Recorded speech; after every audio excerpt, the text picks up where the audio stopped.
Welcome to Screw the Commute, the entrepreneurial podcast dedicated to getting you out of the car and into the money. With your host, lifelong entrepreneur and multimillionaire, Tom Antion. Hey everybody, it's Tom here with episode 36 of Screw the Commute podcast. We have a really great guest today. He's a great young man out of California. AJ Martinson is his name. I'll tell you about him in a minute. But I hope you didn't miss episode 35. The guy I interviewed was as corporate as it gets, and he chucked it all and started a farm. Right? He's milking cows and running chickens and all kinds of stuff. If you're old enough to remember the TV show Green Acres, this is the guy. And he's never been happier than you got to listen to it. That's episode 35. All right. The sponsor and the way that I met the young man we're going to talk to today is the American Entrepreneur film. And you can check it out, the trailer that this young man did, including whenever, I'm not sure when you'll hear this, but the entire documentary may be released by then. But he did a documentary, and you'll find it at least at facebook.com/American Entrepreneur Film. Facebook.com/American Entrepreneur Film.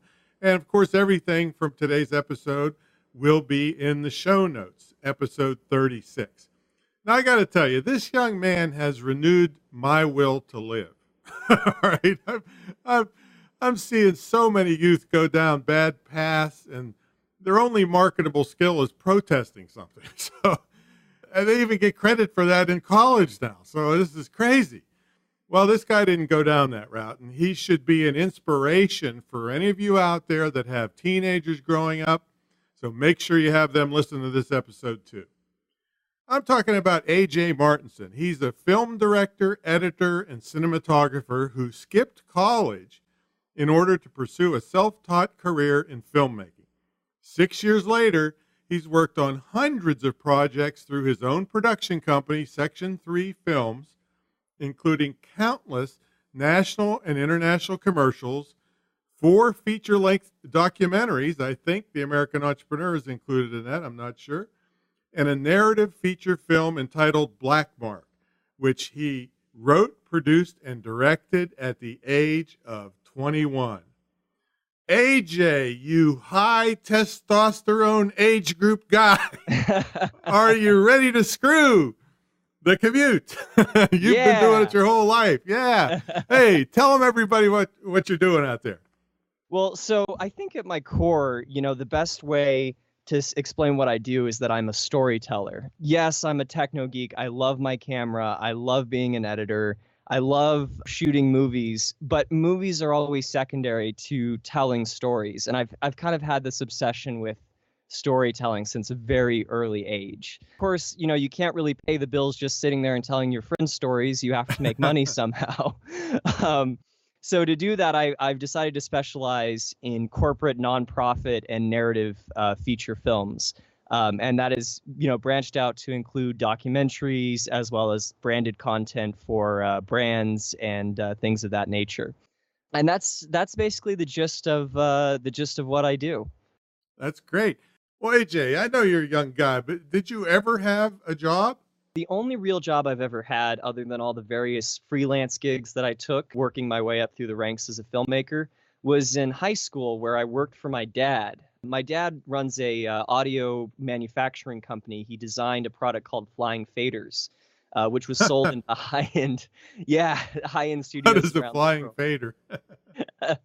Yeah, it was. What is a flying fader?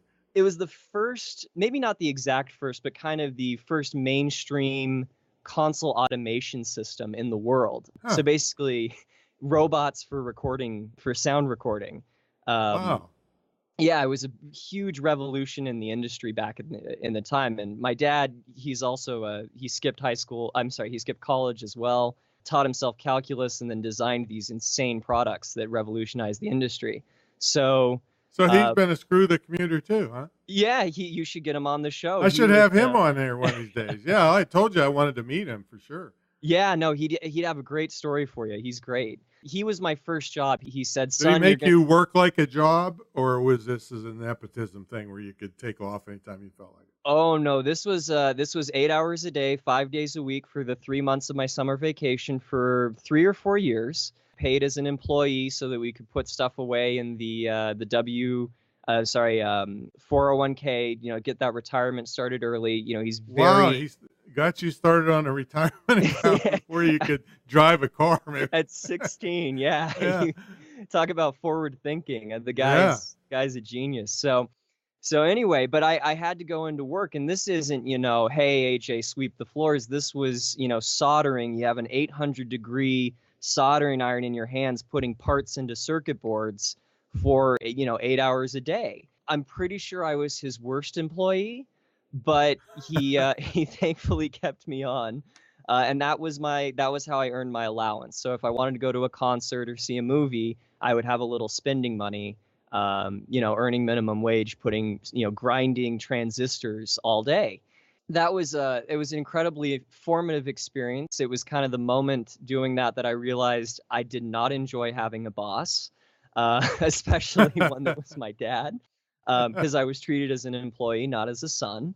It really got me thinking in high school, how can I avoid doing this for the rest of my life? How can I find a better path that's more fulfilling? Because as cool as it was to work for Dad, you start to realize that life has very little meaning when all you do for the rest of your life is put, transistors into circuits. Mm-hmm. If that's your thing, some people really enjoy that, but it wasn't for me. So I got to my sophomore year in high school, and I was sitting around, and I thought, what would be really fun is to sit in a chair all day and tell people what to do. That sounds great. How can I do that? So I decided to become a filmmaker. From a laziness perspective, that was sure a mistake because filmmaking is one of the hardest things in the world. And I didn't realize that at the time, but it really resonated with my sense of story and my desire to be a storyteller, which I got from my grandparents. They would always explain and tell stories as a kid. We'd sit around listening to these oral traditions of the family of, these great experiences they had. And so I kind of adopted that. And the first few months out of high school, I got my feet wet into the industry and said, hey, I this is a lot more work than I thought, but I really resonated with it, and it's fulfilling. So let's go full at it. Let's do this. Now, were you still living at home, or did you have enough money to get by, or were you what was the situation like when you decided to do this? Yeah, I was still living at home. Thankfully, my parents were really generous and let me kind of stick around while I figured out what I wanted to do. It kind of helped that my dad's parents were the same with him when he decided to skip college. Makes it hard for him to throw you out in the street when it didn't happen to him. Exactly. And he was super supportive about film. I mean, he did the same with audio. He went and started his studio at 18. He was recording in my grandmother's basement with his console. She eventually got tired of that and said, you have to go find a property. And that's how he got started. And so he did the same for me. He helped me work through what cameras I should invest in. Nothing was really handed down. It was, okay, we're going to, help you a little bit, but there's going to be some process of either your time in creating advertisements for the business or working on my stuff, but you're going to have to pay some of this equipment back. Mm-hmm. But we're going to get you started and help you figure out what the best stuff to do is and where the best route to go is for what you want to do. And we talked to a whole bunch of people in the industry that my dad knew because we'd sold consoles to Fox and Warner Brothers and all these places. The summary advice was, don't do this. This is an insane thing. You'll never make a feature film ever. And so, of course, that was my goal. The first thing out of high school was in 4 years, I'm going to make a movie. And I did. I sure showed it's no wonder we kind of hit it off so fast because you know the story of the American Entrepreneur because you edited it. So my dad got me started being an entrepreneur, and the same thing helped me get going. And it's no wonder. And then taught me that, hey, you got to work for what you're doing. This isn't a free ride. It's not a silver spoon in your mouth. You got to go out and do this and pay us back. And so it's the same story. I'm so thrilled that he did that for you, because it made you what you are today. So what tips would you give any other young people out there sitting there thinking, man, that sounds like the life? Other than being a filmmaker, they might not want to be a filmmaker, but what are some of the business things you had to learn as a young man to do your own business? I think the most important thing is learn how to write stuff off. I know that's Right, for taxes, for right. taxes. That's such a super geeky thing to start with, but that is, actually I fell in love with doing taxes because it's like a puzzle that you get to put together every year about how you can manage these write-offs. But you know what? In most puzzles that you put together, there's no threat that some agent is going to come in and seize your bank account. Yes. So it's a little different kind of puzzle, I'd say. I like high stakes puzzles. It's like Yeah. poker with the government. No. Everything is above board. But I think the number one thing I've learned is really, and this is kind of, I don't know, I'll just say it. You got to be careful when you decide to start your own business and make sure that you actually want to be an entrepreneur and not just a technician. I'm a big fan of the book, The E-Myth. I just got turned on to this last year. Yeah, that's a famous one, yeah, it really clarified a lot of things for me. You know, in film, it's a lot easier to choose one goal, one role, and to just go to work for someone. But what you trade off in that is the freedom to do what you want. And so if you're looking for a fast dollar, if you're looking to make just a stable, secure livelihood quickly, the traditional route of going to a job and working has a lot of advantages. But if you want that true sense of freedom where you can wake up every day and decide the projects you're going to work on, turn stuff down, not have to take stuff. I know a lot of camera guys who miss their kids' Little League games because they have to take one more job. Mm-hmm. And that's not a great place to be in. So I think, to me, really evaluating what your priorities are, what your goals are, and making sure that if you're going to go into your own business, that you're really prepared to take on all the aspects of running a business, and that you have a business model in place, something where you can be a boss and hire 5 or 6 employees to work for you, rather than you taking on the jobs of 5 or 6 employees, which will simply leave you overworked and underpaid and feeling kind of miserable.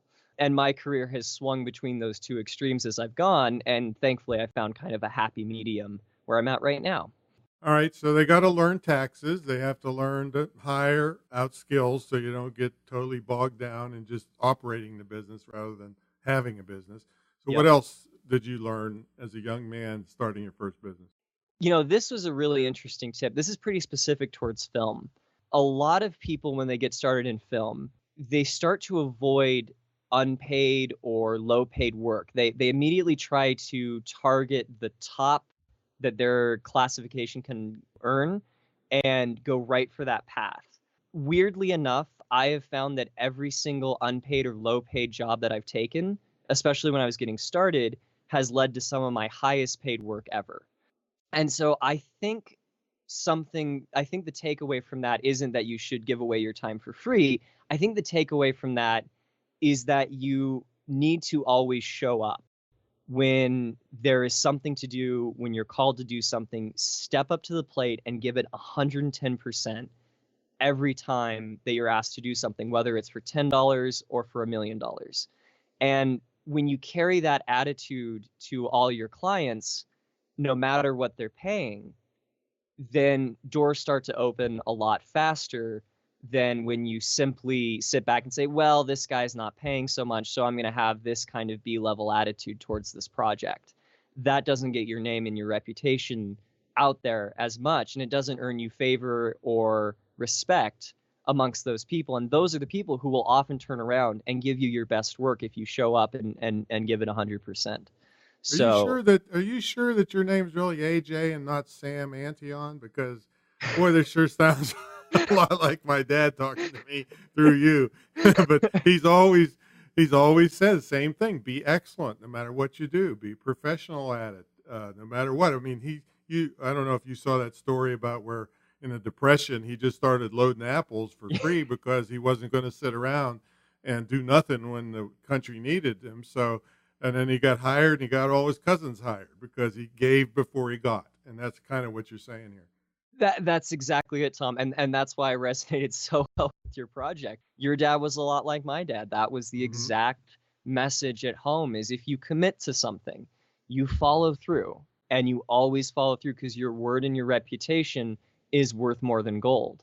And if you hold that in high enough esteem, if you protect that, then you will go a lot farther than if you just kind of get a reputation as being someone who brings half of his game 75% of the time. Well, and that's interesting because the reason I'm talking to you right now, and the reason that you ended up finishing this project is because somebody else didn't have that attitude.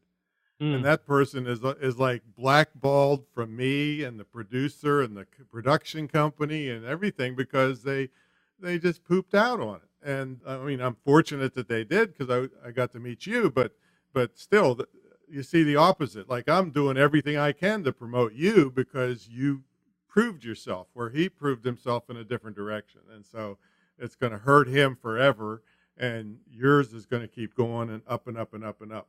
So good for you. So have you ever gotten, go ahead. I was just going to say, thanks, Tom. And, I've already picked up, I think, 2 extra clients just through this production. So it just goes to show, that it always counts. There you go. So now on the downside, have you ever gotten screwed over in business? Well, and this plays right into exactly what you're talking about, what we were just talking about. The first job I took in the film industry after high school, other than the 5-month internship, which I took, which I won't count that as a proper screwing because I knew what I was signing up for. But I went to work on a production that was shooting in Texas, and it was a 3-week production, and they were paying $1 an hour for my role. And I went to learn.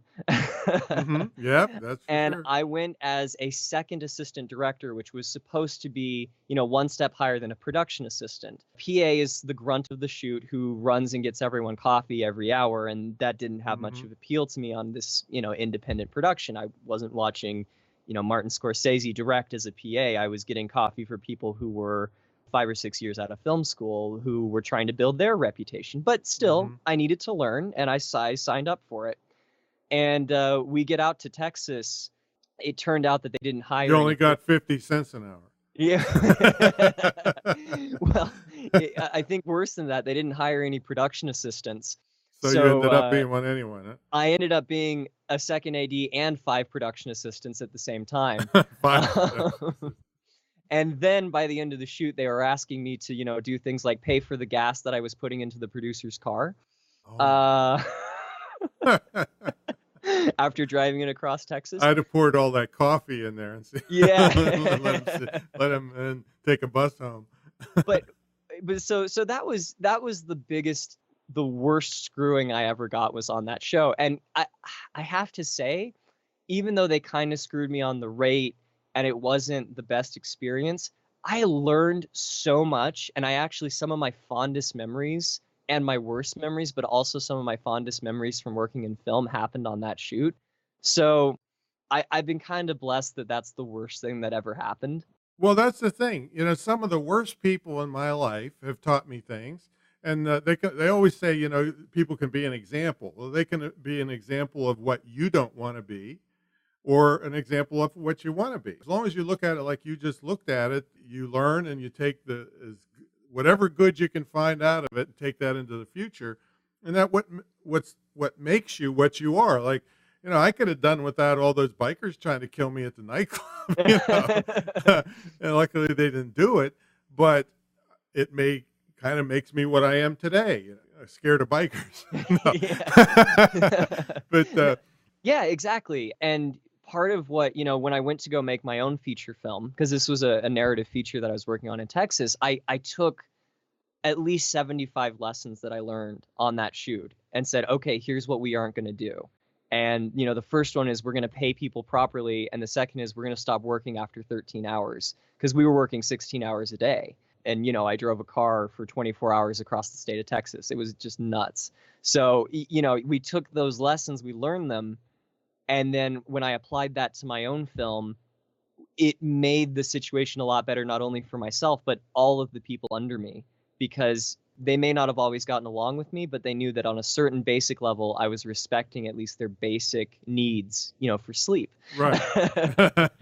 So it was all good. right. So, It was good. so you actually made your film. You got your goal that you had out of high school, but then you distributed it and got paid for it. Tell everybody about that story and how you figured that out, because a lot of filmmakers, a lot of people never figure out how to market their stuff. They just don't. And you did it as a kid. How'd you do that? Yeah, well, this was a pretty nuts story. So let me back it up. I'm a film festival reject. I make short films that do not go to film festivals. Okay. For some reason, when I write and direct a film, this isn't the stuff I edit. It goes wherever. The stuff I write and direct, film festivals just don't like it. I don't know why. Can't explain it. The reason a lot of people don't really connect with distributors is because they're hunting for distributors in the wrong place. And traditional advice has been make your film and then spend 2 years trying to shop it to film festivals, hope you get into one of the top 4 film festivals, and then hopefully there, out of the 57 screenings that happen that week, one distributor or sales agent will walk into your movie, say, I like this, and then come call you. Well, that's kind of like playing the lotto. Mm-hmm. And not only that, but when I did get a distribution, I went to my agent and I asked them, I said, do you actually go to film festivals? And they laughed and they say, no, that's a waste of our time. Why would anyone do that? So when I made my film, I realized it was a Cold War spy thriller. It's like action-y and adventure and not at all arty and has no big sweeping social theme. It was just a fun film. And I said, okay, this isn't right for Sundance. What can I do? How can I tackle this from a different business approach? And in talking to some people, I got the advice that you need to send your movie to the distributors rather than hoping the distributors come to you. So I started cold calling every sales agent in LA, and I emailed and called about 30 different sales agents, got responses from 28 of them, got deals from 26 of them, and signed with the one. Yeah, signed with the one who gave us a check in hand cash for the film. It's a really simple process, but it's one that people don't think about doing because they think they need validation for their art. A lot of filmmakers, I've actually talked to some of my peers who say, well, if I can't get into a festival, it's not worth being seen. And unfortunately, that's a pretty bad attitude to have, I think. I think that instead of having validation from your art, let the money be validation, and then go get investors to make your next film. And maybe that one's going to go to festivals, maybe not, but the festivals are secondary to being a profitable producer or director, which is what, when you get hired for the industry, when you go work at Hollywood, Warner Brothers, that's what they're looking for. They want to make sure they can turn a profit on your work. So yeah, too many creative people just get tied up. I mean, I've gone through that my whole career on the internet. My websites are nothing fancy to look at, but they make money. And people say, "Oh, wow, I can't believe you're a big shot internet guy. Look at that thing." And I say, well, okay, here's how much brought in last month. How much did yours bring in? And they shut up. But still, everybody's tied up in the looks and, well, even the Oscars and stuff. A lot of those films aren't commercial successes, right? I think that they definitely appeal more to the artistic crowd. Right. That's what I mean. Yeah. You can make a how-to video and sell it and make $1 million on it, right? Yeah. Teaching people how to do something, So I've got loads of those. Haven't made $1 million on all of them, but I mean, they'll never be seen or cared about by any artistic community. It's just you can make it happen. And what amazes me, you cold called, because I'm so much against cold calling, but it made sense in this particular thing because just throwing it in a film festival and crossing your fingers just doesn't make sense to me either. So tell them about your work on The American Entrepreneur. Tell them how that went. Well, so I was called into The American Entrepreneur originally just to pick some music for it. Our producer, Terry Marie, saw some of the work I did for a nonprofit in Ethiopia last summer, which is a whole nother story. Mm-hmm. But she really liked the music from that piece. And so I was called in to kind of be the music supervisor. And, we just started cutting on this thing and found ways that we could, bump the production up another notch and tweak things and take it to the next level and really give it that shine and polish that it needed. So we spent, I think, 3 or 4 months going through the film one last time and, reworking some scenes and just really bringing it up a notch. And I'm really excited about what we did. And we've kind of touched on this, but I clicked with the project because it was like seeing my dad and his story right back on screen. So it was like, okay, well, this is going to be easy to go in and work today on, because I get to deal with a topic that actually resonates with me. So that was pretty cool. Pretty cool to be able to do that. And I really want to praise you because you were very professional. Like I said, that's why you gave me the will to live, because I see so many young people not professional, not on time, don't care about the quality of their work, and you were just so opposite of that. So anybody out there that needs this kind of service, what kind of services do you actually provide to the public? If somebody needed something, what would they call you for? Sure. So I advertise our company as a full service production company. And it's Section 3 Films? Is that the... Yeah, Section 3 Films. You can check us out at section3films.com. Yeah, that'll be in the show notes. In the show notes. And then I have my own portfolio. So we advertise as a full service production company. That means you can walk in and bring us a film basically at any stage of production, and we can pick it up and take it from there and get it to the finish line. So if you come to us with a script, we've got our crew that can go take that script and turn it into a film. That's what our narrative feature was also trying to prove, was our methodology for doing narrative production. That's where my heart's at. We took a script and worked it from beginning, middle to end. So I can confidently say that we've got a great team who can do narrative features. But if you have a corporate project that you need to have a 3-minute video for to show off to your clients, you bring in your concept, your treatment, and or we can create a treatment for you. And we'll they probably don't even know what a treatment is. Just a basic creative brief, or just even like 5 sentences about what you're trying to express, and then we'll work with you to put that on screen and to create video content for your company. I know that the one I have is a half hour long, and it's brought in at least, I can't say exactly, but at minimum of $5 million. I've got a very little amount of money in it because, of course, we did a lot of the stuff in-house. We didn't have somebody like you around at the time. I think you were in diapers. I'm not sure. Yeah. Probably. But these can really help promote your small business, and your competitors do not have these things. I kind of call them candids. Some of the film, we go behind the scenes and show them what we're doing to help people.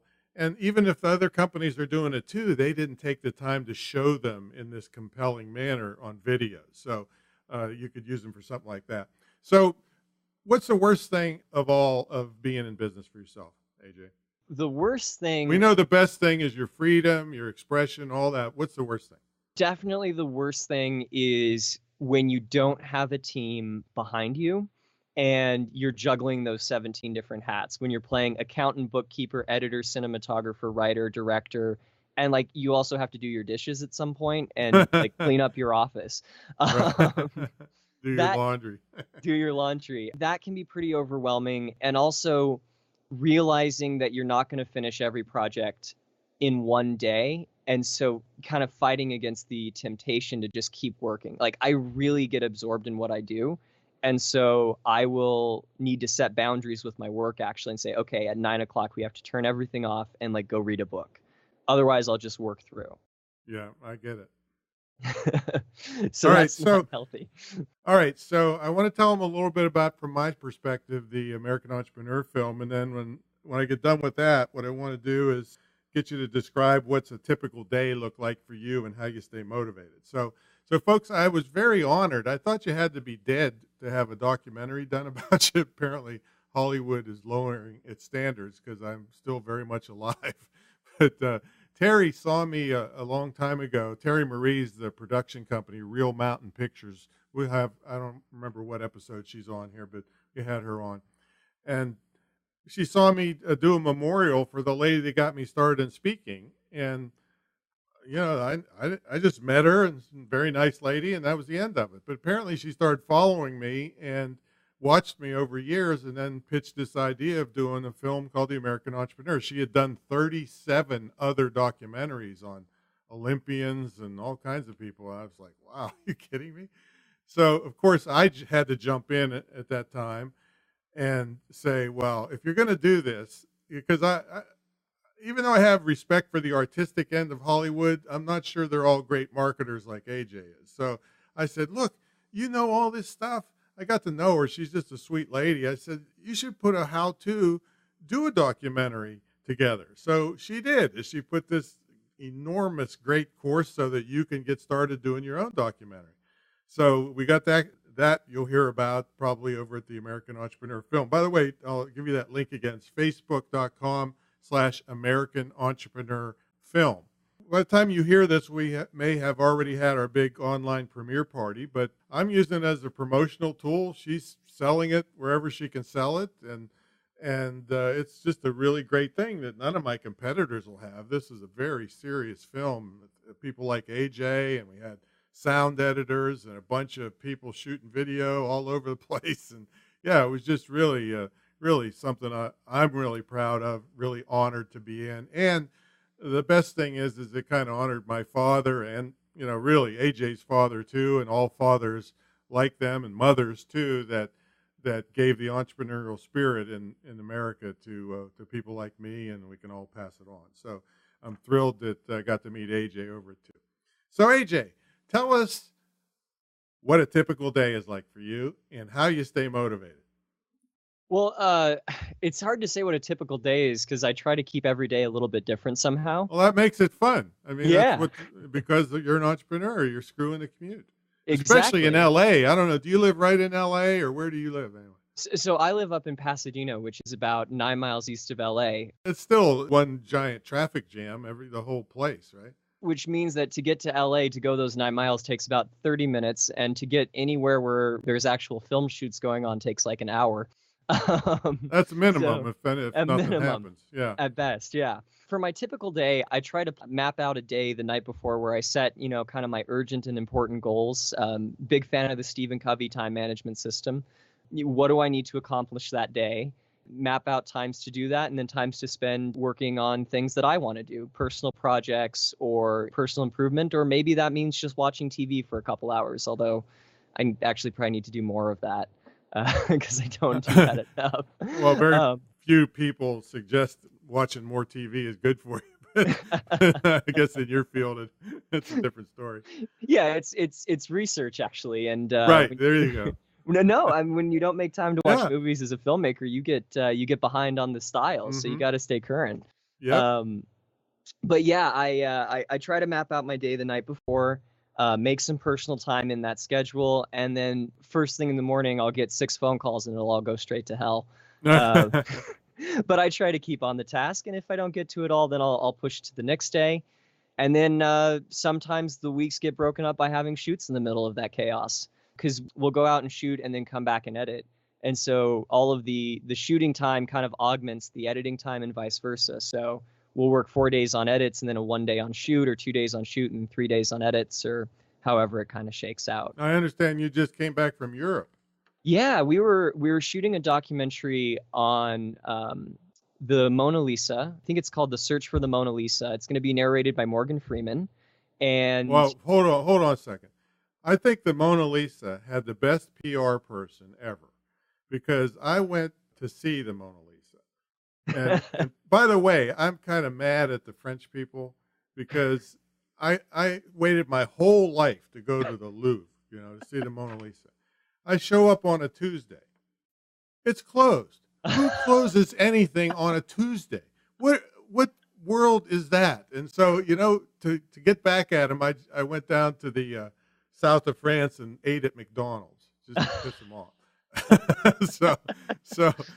But anyway, I went back on Thursday, and I went down this hallway with these 60-foot high enormous paintings, and I get down, and then I'm like, "Where's the Mona Lisa?" And I was like, It's like 2 inches high back in the far end of this place, and then a bunch of foreign people standing around taking pictures of it.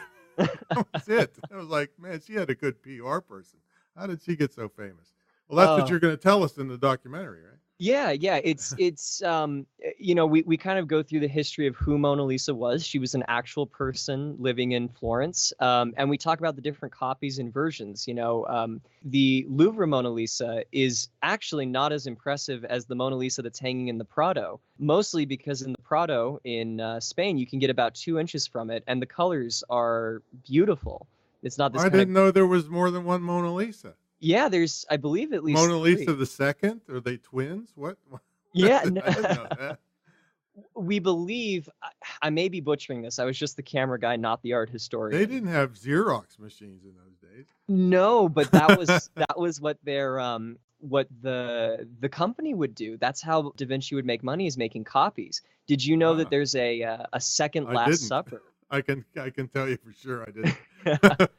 Well, if you There's thought, a second Last Supper. yeah, there is King Louis XII came to Italy, wanted to get a copy of the Last Supper because it was on the wall in this monastery, and he was going to blow the wall out and take it back to France on a cart.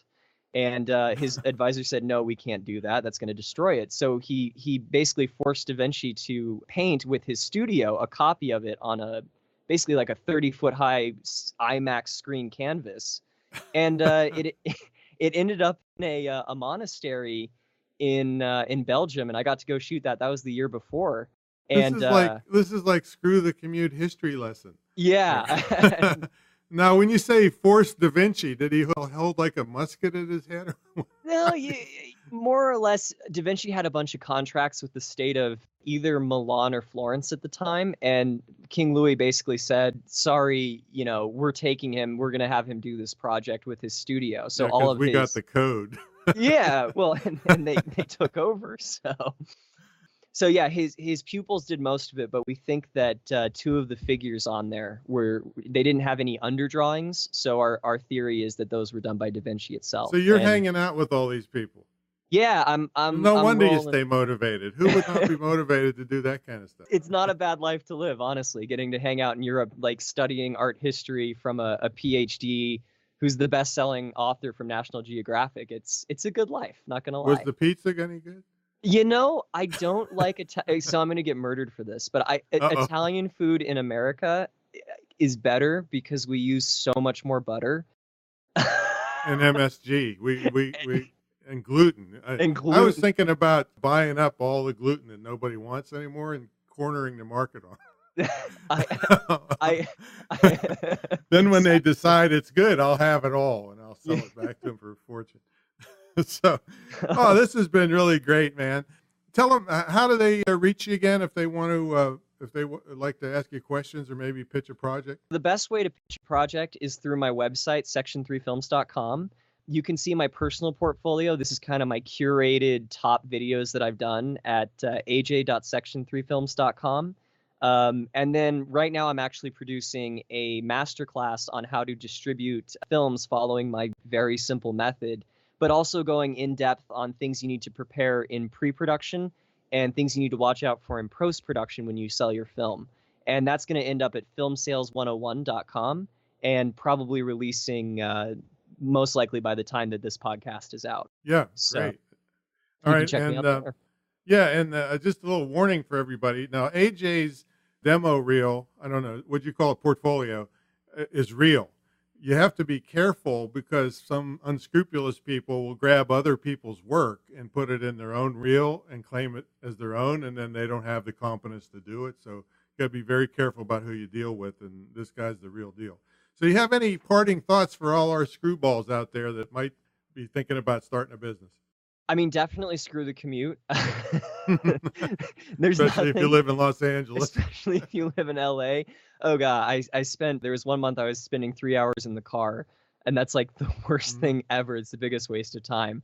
I would say most of all, follow your passion, follow what you enjoy most, but always, always, always realize that the grass is greener on the other side. And whether or not you're your own boss, you want to try to find happiness where you're at, because in my own experience, happiness and being happy and being content with where you are is tied to things that are beyond your career and where you're at. Now, certainly going to Europe and having flexibility in your schedule can help with that and give you time to process things. But, I've had conversations with lawyers earning 10 times what I make who are just not happy. And I've had conversations with people who are their own boss who aren't happy.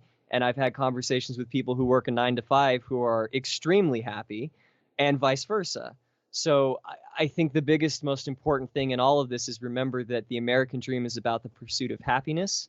And if you can put that first, let that dictate where you should end up in your life. If you are your own boss, work that to your maximum advantage. If you're a 9 to 5er, work that to your maximum advantage and enjoy where you're at. And if you're not, if you can't make it work, then switch it up. So I think that's my closing thought. Great advice, AJ. And I really implore everybody listening to this, if you have young people, even middle schoolers, to really get their mind in this, that there's a big world out there if they do things correctly, if they treat people right, if they're honest, if they're prompt, if they're trustworthy. The world, they won't understand this, but the world is their oyster. So thanks so much, AJ, for being on. We really appreciate it, and I thank you so much. We'll be hearing more from you when we do our premiere party, I'm sure, for the American Entrepreneur. So, everybody, that was episode 36. Now, in episode 37, I'm going to be doing one of my weekly in-depth training sessions. That's our next episode, and this is one of my favorites, and that's recruiting young geeks and propeller heads, I call them. Right? These are people that really help your business. It's where to find them, how to recruit them, how to pay them. I recruited my first geek in 1997, and he's now a millionaire in Los Angeles and got a $50 million in funding for his latest venture. His name is Ilya Posen, and we'll have him on in a future episode. So you're going to learn how to recruit these kind of people, and I'm still to this day using things he taught me. One of the things he taught me saved me, we tried to figure it out, 7 million keystrokes. All right, so these young people are extremely valuable to you, so I'm going to show you how to recruit them. So that's it, everybody. We'll see all you screwballs on the next episode. Catch you later.